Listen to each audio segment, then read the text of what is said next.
Sup everyone, this is Karak from ACG, formerly Angry Centaur Gaming, and today I'm bringing you the review for The Division, a game about a group of people so secret they don't even flag top secret, a group of Steven Seagals all living normal lives until the crap hits the fan and these dudes and dudettes come out of the woodwork to save New York from tearing itself apart. It's an MMO, it's a third-person shooter, and it's out now for PS4, Xbox One, and PC. Let's see how it's doing, shall we? As always, if you like the video, maybe subscribe. So here's the review for The Division. Humans that eat lead, reload battles, and possibly the first MMO that's channeling the movie Multiplicity perfectly. Let's do this. Graphics are up first. Listen, no one's gonna say the game's ugly unless they're blind, or in their world, ugly means pretty goddamn spectacular. Now, does this mean it's perfect? Hell no. But intelligent use of post-processing effects and an excellent design philosophy I like to call apocalypse chic. You have a style that's both cluttered and busy, but also just damn sexy. Graphically on the consoles, it runs really well and keeps some of the special effects that the PC is known for, but throw a somewhat medium or high-powered computer at this game, and it's going to be hard not to be impressed by the claustrophobic-inducing fog effects, the wicked fire licking up some dude's face, or the sheer awesomeness of blowing out a car's windows as you send please die messages to enemies in bullet form through their stomach. Now, while the consoles have just a few choices in the graphics department, the PC's a bit better, though anti-aliasing solutions stick firmly to SMAA for the most part, even though that is my favorite one. You can indeed tweak until your heart's content, and running tests shows that, of course, shadows and draw distance are, as expected, the big killers of the frame rate. Now, the game just looks good, and while global illumination does look to have made its way back into the title, it is using a different style. It's using radius transfer probes, which is a bit rougher as an implementation, but shows promise, especially as it's working in both console versions as well now, and shows a good bounce to lighting that global illumination does. Animation, recoil, hits, and collision detection are all fairly good, and there's a weight to the game which I actually enjoy. Though Ubisoft has made sure that player collision is on, meaning it's possible to get stuck in a doorway if someone else is refusing to let you pass, resulting in a wooden human manwich. And it's already a source of some players' enjoyment as they block traveling to other locations by basically just standing in the doorway like the useless fat bags of wasted flesh that they are. Additionally, there are some issues here and there with bugs. I've fallen through the world like 4 or 5 times, and I've watched someone basically lose all their flesh in some kind of callback to Assassin's Creed Unity nightmare cutscenes. Just standing there, staring at me, and then boom, flesh gone. Now, that being said, New York is a joy to explore, and the concentrated effort that we see here shows itself in little bits of concentrated effort, like verticality breaking up the typical battle zones of so many other games and MMOs that are built by flat earthers. Instead, though the city's exploration is not incredibly deep, there is something about it that makes it feel far more realistic than other titles. However, that's not held up in any way, shape, or form in the game's character editor. No, seriously, you have more choices at KFC and chicken crust types than you do here. It's insane. And quickly, even with the hodgepodge of random items you can get basically as long as Ubisoft decides you can have them, most players that share gender look somewhat like one another. Graphically, I'd say the game does look great with a special nod to the special effects and art design, but with the graphical bugs and obvious surplus of inbreeding in the character creator holding it back a bit. And of course, what does that bring us to? Sound, music, and voice.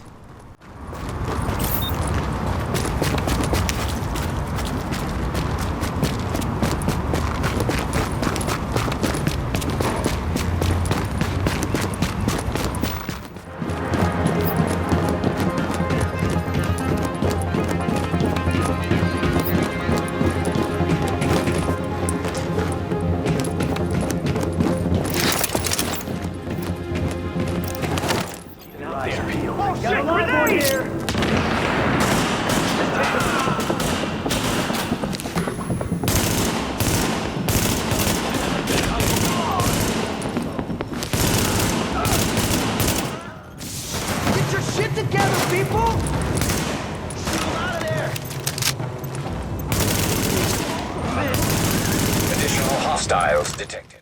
And sound is up first. Goddamn, when sound is working, man, it just makes a game. It doesn't matter if you're adding a couple pounds to an enemy with a shotgun buckshot dinner or taking someone down long range with a one-shot sniper rifle. The sound is excellent, with occlusion, reflection, and other special effects playing out heavily into the mix, informing the gamer of enemies' locations around corners, behind cover, or 3 levels below them in a construction complex. That moment you hear the sharp report of a rifle echo up the street after bouncing off the corners of the building in front of you, is an aw yeah moment. Moving on to gun samples, for the most part they're excellent, have both the low-end booms and the heavy caliber as well as a somewhat sharp report of M4 sounds. Environmentally, you have wind whipping through New York streets, the hushed muting of sound when fog and snow fall, and the shockingly scary moment when a car alarm goes off because you tried to climb over the damn thing to get a better shooting position at an enemy, and suddenly apparently your ass has some kind of siren built into it. It's great sound throughout, and it is really its own atmosphere all by itself. Music. It's damn good, with callbacks to both Michael Mann's thickly threaded synthesizers in Heat and Miami Vice, as well as a bit more natural and location-specific tracks like those played in safe houses. The music selection has so far been actually spectacular. There are a couple heavier and moodier ambient tracks that play at times of reminding me of, say, John Carpenter's melodic tracks in his old horror movies. Excellent stuff throughout. I'm really looking forward to getting a hold of the soundtrack. Voice. It's not bad, it's not good. Characters have the emotional resonance I think you'd usually expect when discussing a worldwide virus and the problems with containing it. Some are better than others, but the cutscenes between you and those you save and help and bring back to your base are actually well done. No one is a standout though, and that being said, there is something about the vendor of guns yelling at you across the room that you can't buy anything over there just cracked me up. I guess vendors are the same no matter where you go. Good voice in the end, but it's nothing spectacular. Gameplay. So in Division, you play a nameless dude out to help the city crawl out from the clutches of an almost absolute destruction when a virus gets loose in the world. You, as well as anyone else playing, is then quickly shuttled into the game via a tutorial and a starter location, which hilariously enough Ubisoft has decided will allow for one agent at a time to activate. So for the first couple minutes, you end up standing in a line with everyone else, like Papers, Please, just waiting to be activated. It's most likely done to save the servers from crashing like they did the moment the game launched, but it's still goofy nonetheless and should prime you for a story that's, well, sort of adequate at best. It's hard to identify exactly where it falls in its telling, but I would say it's better than Destiny's story, which is like saying getting kicked in the right nut is better than getting kicked in the left. Really, if you're getting into this for its story, look elsewhere, please. Now, once you've been activated, the city of New York begins to open up for you, including a main base that you upgrade by going out and recruiting people with specific traits, who then take over those wings of the base. This was all seen in prior titles, additionally like the recent Far Cry Primal. This connection of person and place, though, does solidify the fiction a little bit and make you feel like you're a part of the world. For example, a doctor you can save can then upgrade the medical wing of your base, offering all kinds of bonuses and passive perks, but it also adjusts the look of the location, making you feel like you're making some kind of tangible change. However, to do any of this, the game basically revolves around combat. Now, first the good. The weapon choices and customization is actually very good, and though let's be honest, an M4 is an M4, even if you're wrapping a paint job that has Krusty the Clown taking a shit, it's still gonna look the same. But the game has a good deal of augments as well, like scopes, supports, and silencers that all do their own thing, like decreasing recoil.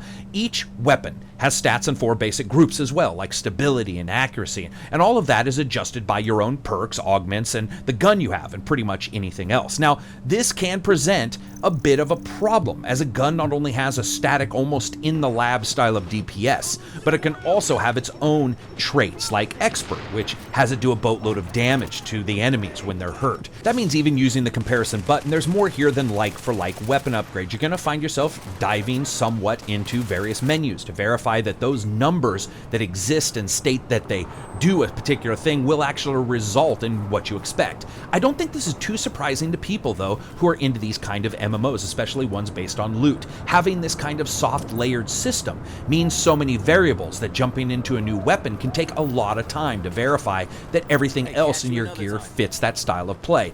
So even though everyone looks like they came out of a cloning factory, in the end, there are many strengths and weaknesses that are different amongst the different weapons, especially when you add in all of these crazy numbers of skills and talents and perks. Now, the crafting system itself is actually very enjoyable and pretty dead easy to understand, really, and it fits the get, craft, go back out, get kind of gameplay that so many MMOs have done before. It's also powerful enough that not buying anything from the vendors is totally a legitimate strategy, and I've found that breaking down items and building my own always resulted in better equipment than buying something off Joe Average shit behind the counter.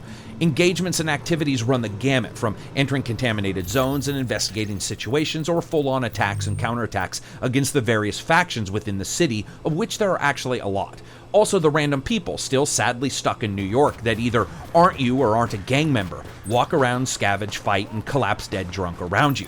Now, while some have stated that the city within Division looks a bit less lively than they expect, I would just say that most people don't go out and look for a fucking carton of milk in the middle of a battle in downtown Beirut. So, though you do see some people living and walking and breathing around the town, there's not a ton, and you have to take what you can get. When it comes to battle and all that, the only issue I have with the fight is that straight up, some of these guys eat lead for dinner like Chinese child laborers. I mean it. These guys soak up extraordinary amounts of damage, to the point where on hard difficulty, the normal enemies would be mini-bosses in many other games.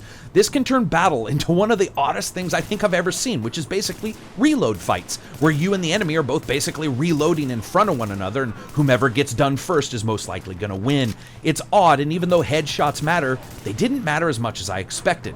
While skill is absolutely necessary, don't get me wrong, and skills exquisitely required, the fact is that at many times the best thing to do is fucking plunk a dude in his brain holster a couple times, then hide and wait for him to have to reload and then do it again.